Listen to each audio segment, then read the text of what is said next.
कहानी शुरू होती है दिल्ली के सेंट विंसेंट कॉलेज से। कॉलेज के बीचों बीच एक पेड़ था जिसका नाम वर्जिन ट्री था। कॉलेज के स्टूडेंट्स की एक मान्यता थी कि वैलेंटाइन डे के दिन अगर वर्जिन ट्री से अपना सच्चा प्यार मांगो तो वो जरूर मिलता है। ये मान्यता पिछले कई सालों से थी और हर साल स्टूडेंट्स इसकी पूजा करते हैं। लेकिन इस कहानी के पीछे भी एक गहरा राज छिपा है जो किसी को नहीं पता। इस वैलेंटाइन डे के एक रात पहले शांतनु की गर्लफ्रेंड ने किसी और के लिए उसे धोखा दे दिया। शांतनु अपनी गर्लफ्रेंड से बहुत प्यार करता है तो उसका वो धोखा वो बर्दाश्त नहीं कर पाया। शांतनु रात को नशे में वर्जिन ट्री के सामने जाकर उससे पूरी शिद्दत से अपना सच्चा प्यार मांगता है। शांतनु इतनी शिद्दत से बोला कि वर्जिन ट्री के ऊपर एक आत्मा थी जो पिछले कई सालों से सो रही थी, वो जाग गई। थोड़ी ही देर बाद शांतनु के दो दोस्त नासिर और साहिल को शांतनु के चिल्लाने की आवाज आई। वो जब आवाज का पीछा कर वर्जिन ट्री के पास पहुंचे, वहाँ उन्हें शांतनु बेहोश पड़ा मिला। उन्हें लगा वो नशे की वजह से बेहोश हो गया तो दोनों उसे हॉस्टल रूम ले गए। लेकिन अगले दिन होश में आने के बाद शांतनु थोड़ा चुप चुप रहने लगा। आज वैलेंटाइन डे है और कॉलेज के लगभग सारे स्टूडेंट्स वर्जिन ट्री की पूजा करते हैं सिवाय एक ग्रुप को छोड़कर। उस ग्रुप का मानना था कि वर्जिन ट्री की पूजा करना गलत है क्योंकि उस पर शायद एक आत्मा रहती है जो पहले ही 3 लड़कों की जान ले चुकी है और पूजा करते रहने से शायद और लोगों की भी जान जा सकती है। आज अचानक शांतनु की बेस्ट फ्रेंड अनन्या वापस कॉलेज लौट आई। वो पिछले 6 महीने से किसी काम से शहर से बाहर गई हुई थी। अनन्या शांतनु को पसंद करती है लेकिन ये बात वो उसे कभी बता नहीं पाई। कॉलेज में वैलेंटाइन डे का फेस्टिवल चल रहा था, तभी एक लड़के ने कॉलेज की छत से कूद के आत्महत्या करने की कोशिश की। किस्मत से वो बच गया, लेकिन इस घटना से कॉलेज प्रशासन थोड़ा हरकत में आया। ये इस कॉलेज में चौथा सुसाइड अटेम्प्ट था और चारों एक ही दिन। सभी को लगता है कि ये किसी आत्मा का काम है। कॉलेज मैनेजमेंट को अब इस प्रॉब्लम को सॉल्व करना होगा, साथ ही कॉलेज रेपुटेशन को भी मेंटेन रखना होगा। इसलिए प्रिंसिपल ने एक कृष्णा त्रिपाठी नाम के तांत्रिक से कांटेक्ट किया जिसे लोग बाबा भी बोलते हैं और वो इसी कॉलेज से पास आउट था। बाबा कोई टिपिकल तांत्रिक नहीं था, वो भूत भगाने के लिए मॉडर्न तरीके यूज लेता। कल रात के बाद से शांतनु के पीछे एक साया घूमने लगा लेकिन इसकी भनक उसे नहीं थी। और दूसरी ओर जो भी शांतनु को डायरेक्ट इनडायरेक्ट परेशान करता, अचानक उन्हें हेलोसिनेशन के दौरे पड़ने लगे। बाबा भी कॉलेज पहुंच गया। कॉलेज पहुंचते ही उसे आभास हो गया कि यहाँ कुछ तो है जो बहुत खतरनाक है। बाबा को अपना काम करने के लिए कॉलेज का माहौल शांत करवाना बहुत जरूरी था, इसलिए उसने चारों तरफ ये खबर फैला दी कि कॉलेज की कैंटीन में चीप क्वालिटी का खाना मिल रहा था, इसलिए उन सभी लोगों को हेलोसिनेशन अटैक आया था। बाकी अब सब सही है। बाबा इस अफवाह की आड़ में अपना काम करना शुरू करता है। शुरुआती छानबीन में उसे पता चला कि आत्मा कोई नेगेटिव इंटेंशन वाली नहीं है, लेकिन फिर भी उसे पकड़ना तो होगा।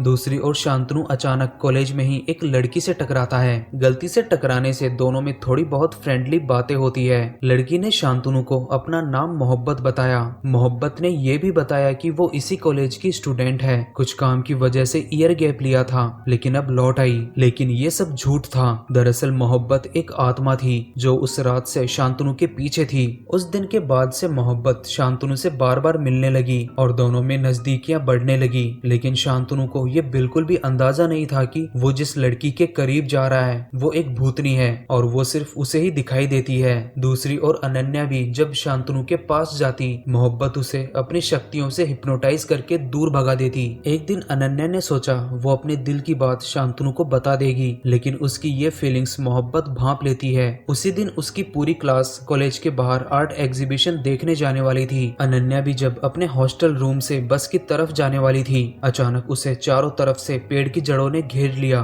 और धीरे धीरे उसके शरीर को जकड़ने लगी। इस घटना से वो बहुत ज्यादा डर गई। दूसरी ओर बाबा ने पूरी कॉलेज में पहले से ही भूत की एनर्जी डिटेक्ट करने के लिए सेंसर्स लगा रखे थे और अब जब मोहब्बत ने अनन्या को मारने के लिए अपनी शक्तियों का यूज किया तो सेंसर्स ने बाबा को इमरजेंसी अलर्ट दिया। बाबा तुरंत लोकेशन पर पहुंचा और जब वहां पहुंचा तो अनन्या को पेड़ की जड़ों में जकड़ा हुआ पाया। बाबा ने जैसे तैसे मशक्कत करके उसे पेड़ की जड़ों से छुड़ा लिया। दूसरी ओर मोहब्बत ने शांतनु को भी जाने से रोक लिया। दोनों ने पूरा दिन कॉलेज में साथ बिताने का फैसला किया। इतना सब होने के बाद अनन्या सदमे के मारे बेहोश हो गई। बाबा ने उसे जहाँ से बचाया था उसे वहाँ एक पेड़ का पत्ता मिला। पहले तो बाबा को लगा कि शायद ये वर्जिन ट्री का पत्ता है, लेकिन क्रॉस चेक करने पर पता चला कि ये पत्ता वर्जिन ट्री का नहीं बल्कि उसके पास ही के ग्राउंड के पेड़ का है जहाँ कोई नहीं जाता। तब बाबा को समझ आया कि ये आत्मा आत्मा वर्जिन ट्री पर नहीं बल्कि उसके पास वाले पेड़ पर रहती है। लेकिन बाबा के दिमाग में ये सवाल भी था कि उसकी छानबीन में ये आत्मा एक पॉजिटिव एनर्जी वाली आत्मा निकली थी जो किसी को नुकसान नहीं पहुंचाना चाहती, तो फिर उसने अनन्या को जान से मारने की कोशिश क्यों की।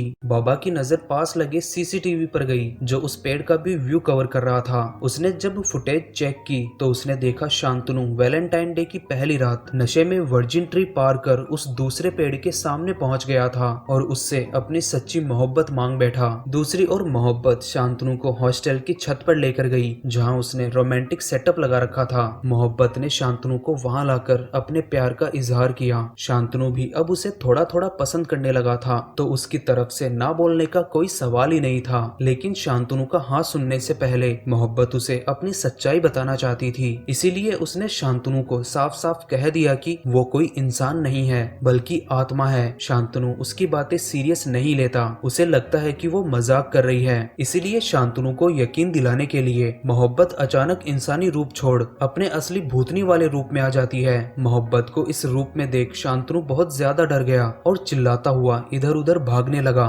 शांतनु के चिल्लाने की आवाज बाबा सुन लेता है और तुरंत उसे बचाने दौड़ता है। मोहब्बत ने धीरे धीरे उसे अपने वश में कर लिया। बाबा तुरंत शांतनु को उसके चंगुल से छुड़ाकर अपने साथ अपने हेडक्वार्टर में ले जाने लगता है। लेकिन रास्ते में फिर से बाबा और शांतनु का सामना मोहब्बत से होता है। इस बार मोहब्बत ने थोड़ी और ज्यादा ताकत के साथ अटैक किया। बाबा मोहब्बत को देख नहीं पा रहा था, फिर भी उससे लड़ने की कोशिश करता है, लेकिन उसकी ताकत के सामने बाबा की कोशिश ज्यादा काम नहीं आती और वो शांतनु को लेकर दोबारा कॉलेज हॉस्टल चली गई। उस वक्त तक नासिर और साहिल भी लौट आए थे। दोनों को वो दिखाई तो नहीं दे रही थी, लेकिन उसकी आवाज वो बराबर सुन पा रहे थे। शांतनु दोनों को अक्सर बोलता था कि वो आजकल एक मोहब्बत नाम की लड़की के साथ वक्त बिता रहा है और आज उन्हें समझ आ गया कि मोहब्बत एक भूतनी है। पहले तो तीनों उससे बचने के लिए इधर उधर भागते हैं और जब भागते भागते थक जाते हैं तब मोहब्बत तीनों से बात करने आती है। उसने गुस्से में तीनों से कहा कि शांतनु ने उसे सच्ची मोहब्बत के लिए जगाया है, अब किसी भी हाल में उसे मेरा होना ही होगा।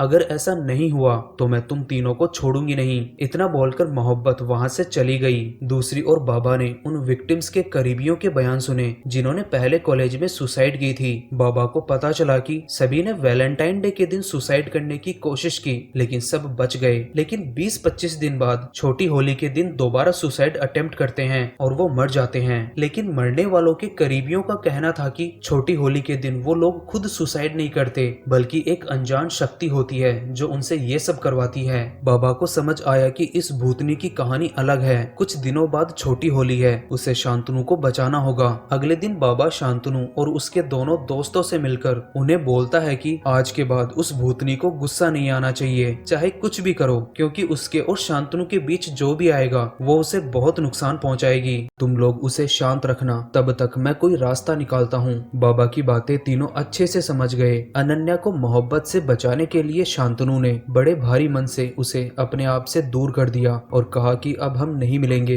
दूसरी ओर मोहब्बत को खुश करने के लिए नासिर और साहिल बहुत मेहनत करने लगे। दोनों ने उसे अपनी बातों से यकीन दिला दिया कि वो उसे अपनी भाभी मान चुके हैं और मोहब्बत भी उनकी बातों में आ गई। उसने खुश होकर अपने आप को दोनों के सामने विजिबल कर लिया। मोहब्बत की खूबसूरती देखकर एक बार को तो वो दोनों भी मदहोश हो गए, लेकिन बाद में उन्हें ध्यान आया वो एक भूतनी है। शांतनु जब मोहब्बत के साथ था तब नासिर और साहिल अनन्या को भी बाबा के पास लेकर गए और पूरा मामला समझाया। दूसरी ओर शांतनु ने मोहब्बत से पूछा कि वो कौन थी, कहां से थी और मरी कैसे। इस पर मोहब्बत ने बताया कि उसे पहले का कुछ भी याद नहीं है, इस वक्त उसे बस इतना याद है कि वो उससे बहुत प्यार करती है। मोहब्बत का एक वक्त था, दोपहर के 3 बजे से लेकर रात के 8 बजे के बीच में वो नहीं आती। रीजन क्या था किसी को नहीं पता, लेकिन वक्त पता था। अनन्या और शांतनु इसी वक्त के बीच में एक दूसरे से मिला करते थे और धीरे धीरे दोनों ने एक दूसरे के लिए प्यार को कन्फेस कर लिया। अब पांचों मिलकर कॉलेज के रिकॉर्ड में ये ढूंढने लगे कि क्या कभी यहाँ कोई मोहब्बत नाम की लड़की थी। बहुत ढूंढने के बाद भी नहीं मिली।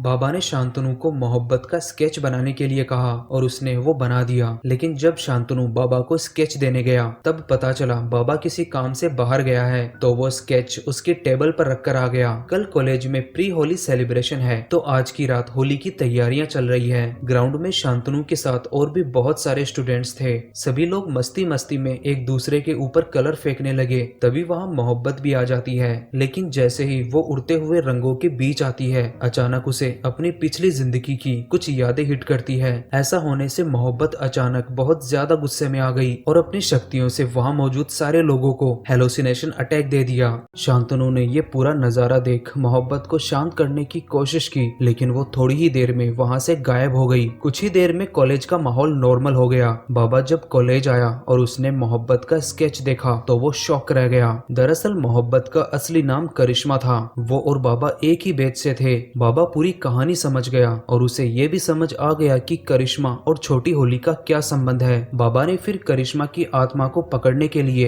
एक सेटअप तैयार किया, जिसमें होली के रंगों का भी यूज किया गया। फिर अगली रात सभी करिश्मा के आने का इंतजार करने लगे। करिश्मा के आने से पहले शांतनु और अनन्या साथ में ही थे। बातों बातों में शांतनु ने उससे कहा कि मैं तुमसे बहुत प्यार करता हूँ, लेकिन शांतनु को ये नहीं पता था कि उस वक्त करिश्मा की आत्मा अनन्या की बॉडी में है। शांतनु के मुंह से अनन्या के लिए प्यार सुनकर करिश्मा बहुत ज्यादा अग्रेसिव हो गई और वहाँ चारों तरफ तबाही मचाने लगी। सारे स्टूडेंट्स को पेड़ की जड़ों में जकड़ लिया। दूसरी ओर बाबा करिश्मा की आत्मा से लड़ने के लिए पूरी तरह तैयार था। वो सबसे पहले तो स्टूडेंट्स को बचाता है और बाद में होली के कलर्स को हवा में छोड़ता है, जिससे करिश्मा थोड़ी देर के लिए डिस्ट्रैक्ट हो गई और इसी डिस्ट्रैक्शन का फायदा उठाकर बाबा उसके करीब जाने की कोशिश करता है। बाबा का प्लान तो करिश्मा पर हमला करने का था, लेकिन उसके सामने टिक पाना इतना भी आसान नहीं। इसी बीच अचानक करिश्मा का पैर बाबा को छू गया। ऐसा होते ही वो शांत हो गई, क्योंकि वो बाबा के अंदर अपने लिए सच्चा प्यार महसूस कर पा रही थी। जो चीज वो कई सालों से पाना चाहती थी, उसका होने का एहसास उसे अब हुआ।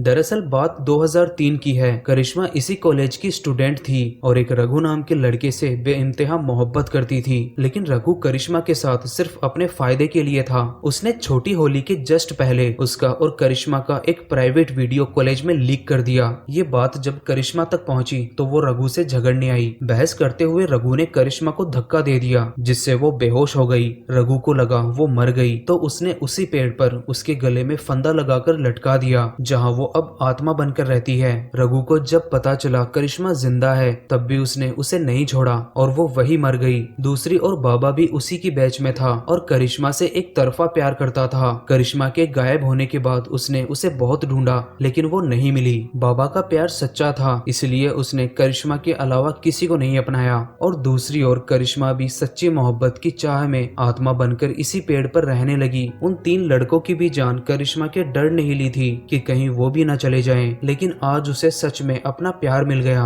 और अपनी पुरानी जिंदगी के बारे में भी सब कुछ याद आ गया। बाबा को आज भी करिश्मा से उतना ही प्यार है जितना कॉलेज टाइम पर था, लेकिन अब वो लोगों के लिए खतरा बन गई है। इसलिए बाबा ने भारी मन से करिश्मा की आत्मा को मुक्ति दे दी। इस घटना के बाद वहाँ सब कुछ नॉर्मल हो गया और कॉलेज के ऊपर से खतरा भी टल गया। लेकिन अगले ही दिन बाबा के टेंट से करिश्मा से बात करने की आवाज आई। इधर शांतनु को और उधर करिश्मा को अपनी अपनी सच्ची मोहब्बत मिल चुकी थी और यहीं पर ये कहानी खत्म हो जाती है। यहाँ तक पहुँच गए हो तो वीडियो को लाइक करें, चैनल पर पहली बार आए हैं तो चैनल को सब्सक्राइब करें और बेल आइकन को भी जरूर प्रेस करें। तो मिलते हैं अगले वीडियो में एक नई कहानी के साथ।